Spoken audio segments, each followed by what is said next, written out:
Good morning. My name is Angelyn, and I am a therapist and an energy healer and psychic and a bunch of stuff. And I feel every day like there's more and more and more that I'm supposed to be sharing. And to be honest, it's coming in so fast right now that I can't keep up.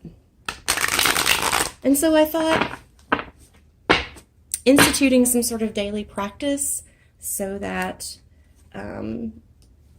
people could maybe get an idea about their own practice or how to create their own practice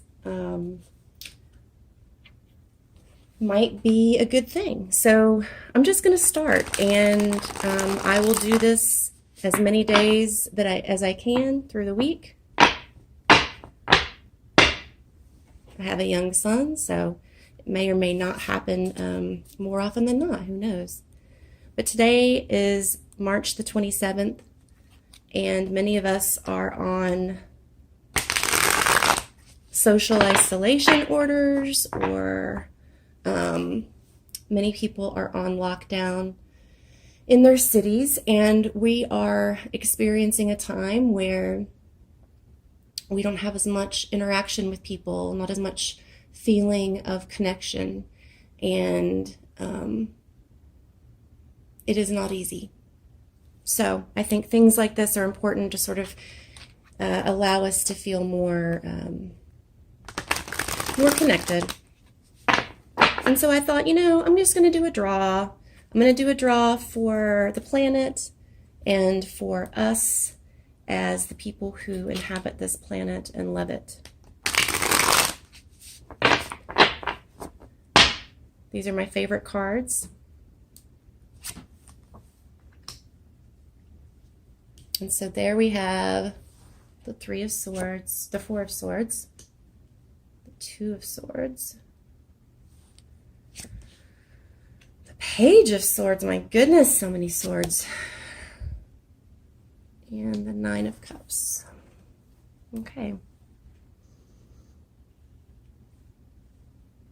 All right, so now everybody reads cards differently, and everybody has the right to do that. And there are lots and lots and lots of historical, there's a lot of historical information about tarot cards.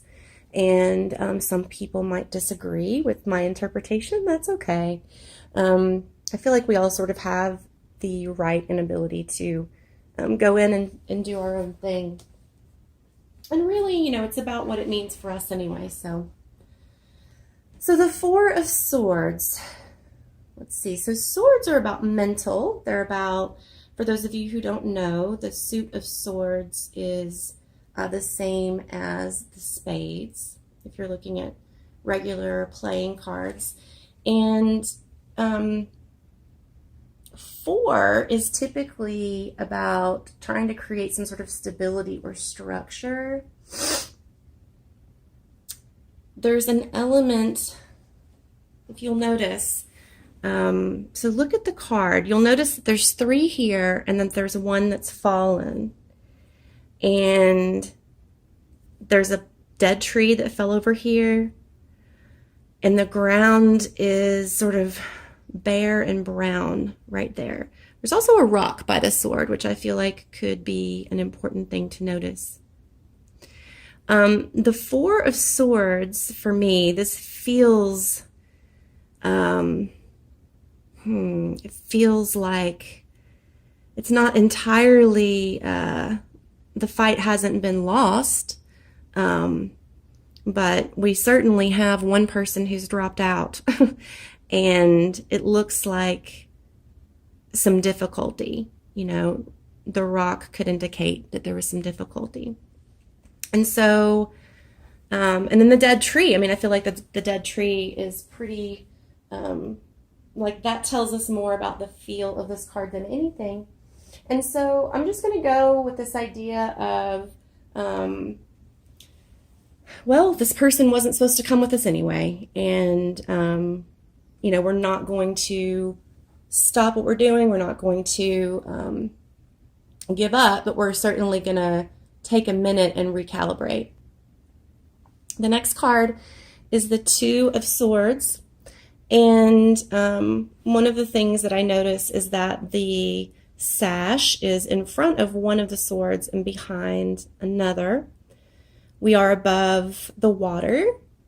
And there's also some rocks in the water. So there's an indicator that, so water is all about intuition and thought and going inward, emotions, things like this. And the earth, the rocks, the ground, of course, are about being grounded, about actual earth, present form. And so it looks like there definitely is present form. There is a physical world inside of and in between, you know, sort of nestled into thought and intuition in the water. And once again, swords are about mental work, so thinking.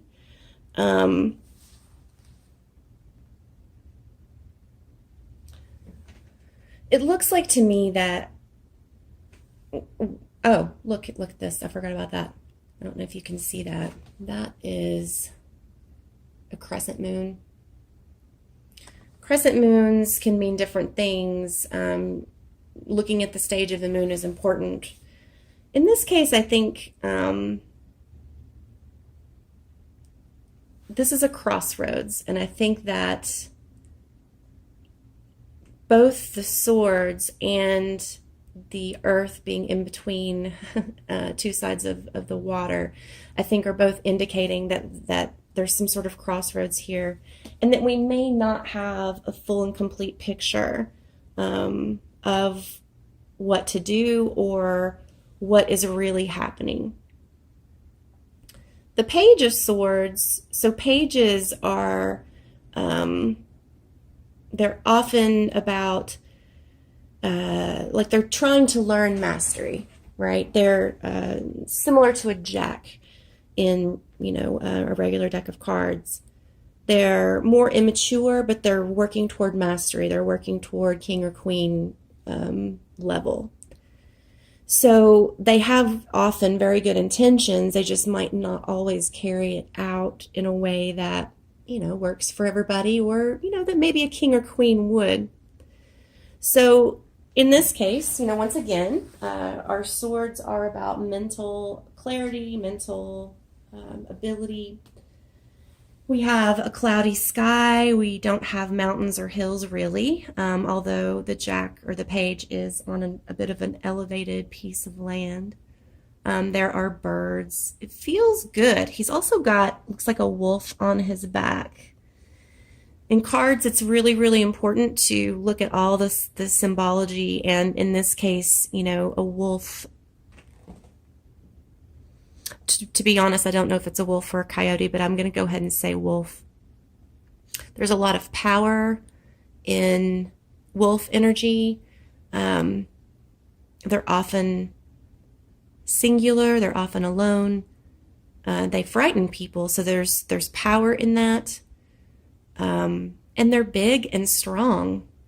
And so I feel like he has the energy of the wolf with him, which is very good sign. It looks like he's fighting or wants to fight or is willing to fight for what he believes in. And so I feel like that, you know, when you couple that with the crossroads, there's something going on, and we may not see the full picture yet, but we've got a good fighter. You know, we've got somebody on our side that that is good. It's good to have that guy. Nine of Cups.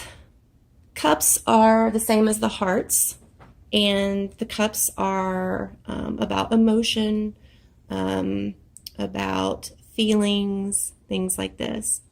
And so just look at the card. We've got some water, we've got some ground, some earth, we've got some trees, clouds, clear day.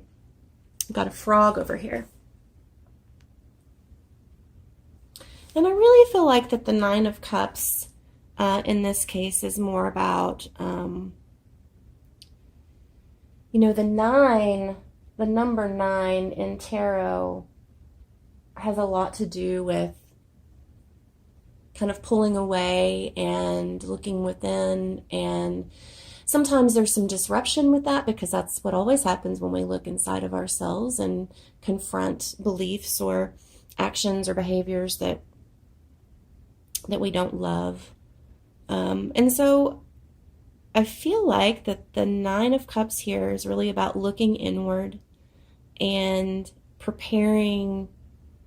It's like this, the last little bits of, I know what I can do and I'm going to do it so that I can prepare for me feeling good about it. Gosh, that's a really not such a succinct way to say it, but the last little bits of preparation you need before you can settle, I guess. Like feeling like you're close, but knowing you need to go inward and look around a little bit more. So, all together, I would read this as we're at a crossroads. We are losing or have lost some of our strength, or what we perceived as strength in terms of numbers. We realized we were factioned, maybe, rather than all together, and that brought us to our crossroads.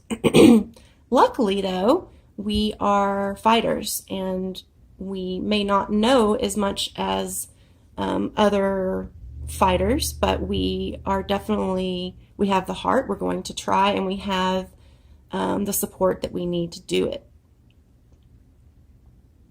And we're doing all of that so that we can become more familiar with who we are and with what all of this is about. And so I feel like that's a pretty good, pretty complete read. Sometimes if I want to know more, I might draw another card, but I feel like this is pretty complete, beginning to end. Today is Friday. Many of us have been doing quarantine or isolation for a while. People are starting to feel feelings and miss having touch if you're alone, miss having adults to talk to if you're with your children all the time and not another adult. Some people are realizing they don't really know their spouse very well. Some people are realizing they don't know their children very well. Some people are realizing they don't know themselves very well. I continue to believe that this time that we have right now is a gift, and that it is to be used and for exactly the purpose of getting to know ourselves, examining our lives so that we can move forward and feel contentment. All right, I hope everyone has a terrific day, and I will see you tomorrow.